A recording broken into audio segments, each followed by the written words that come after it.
Previous video में लेबनिज़ theorem को समझाया था, उसी पर बेस्ड एक और क्वेश्चन है लिमिट का, किस तरह से सॉल्व करेंगे। सबसे पहले हम यहाँ पर इसकी लिमिट की फॉर्म देखते हैं। तो लिमिट की फॉर्म देखने के लिए हम पहले यहाँ पर बेस, हमारे पास जो ये है, ये बेस है और 1/x करके दे रखा है और लिमिट लगा रखा है x टेंडिंग टू 0 और इसकी पावर दे रखी है 1/x²।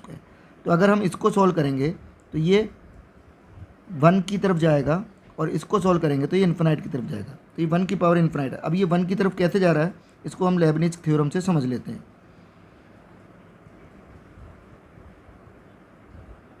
अब देखो बच्चों, जैसे ही लिमिट में हम बेस में रखते हैं तो 0 जब मैं लिमिट में रखूँगा तो यहाँ पर 0 रखूँगा तो 0 से 0 ये 0 बन रहा है और नीचे भी 0 है तो 0/0 फॉर्म बन रही है। तो मैं इसको LH रूल लगाऊंगा। LH रूल में हम ऊपर वाले का डिफ्रेंशिएशन करेंगे और नीचे वाले का डिफ्रेंशिएशन। जब हम डेफिनेट इंटीग्रेशन का डिफ्रेंशिएशन करते हैं तो वो लेबनिज़ थ्योरम से करते हैं। तो अब यहाँ पर मैं लेबनिज़ थ्योरम के थ्रू इसका डिफ्रेंशिएशन कर रहा हूँ। तो यहाँ पर क्या होगा, पहले इंटीग्रेशन का साइन हट जाएगा और t की जगह हम लिख देंगे x और फिर x का डिफ्रेंशिएशन करेंगे 1 आ गया। फिर t की जगह हम लोअर लिमिट रखेंगे 0 का स्क्वायर और लोअर लिमिट का डिफ्रेंशिएशन करेंगे 0 और नीचे वाले का डिफ्रेंशिएशन किया यानी इसका, तो वो 1 आ गया।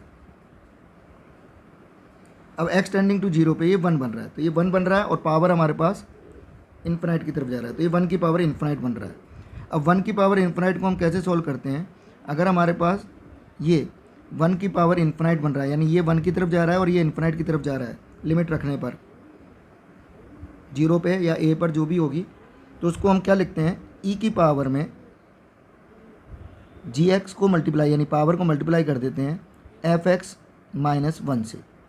तो वही काम मैं यहाँ पे कर रहा हूँ। तो हमारे पास दे रखा है ये 1 की तरफ जा रहा है बेस और ये पावर है इन्फिनाइट।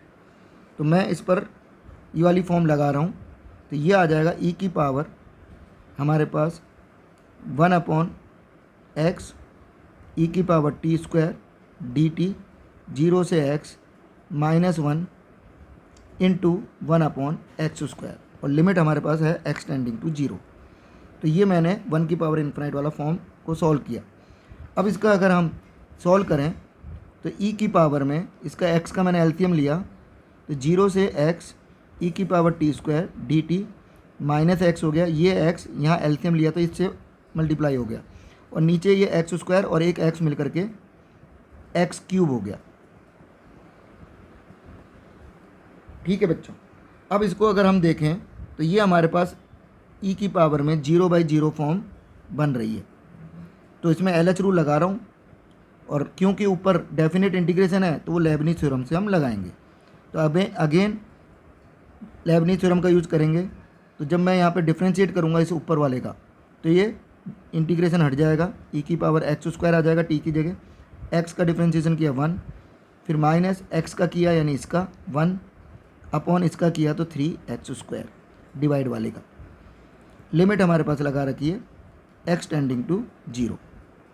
अब ये हमारे पास जो फॉर्म बन रही है ऊपर ये वाली e की पावर x -1/x वाला बन रहा है, इसकी वैल्यू 1 होती है। तो यहाँ पे x² है, यहाँ पर भी x² है, तो इसकी वैल्यू 1 हो जाएगी, लेकिन 1/3 पहले से है तो 1/3 1 आ गया। तो इसका आंसर क्या आ जाएगा बच्चों, e की पावर 1/3। ये एक बहुत ही अच्छा क्वेश्चन है।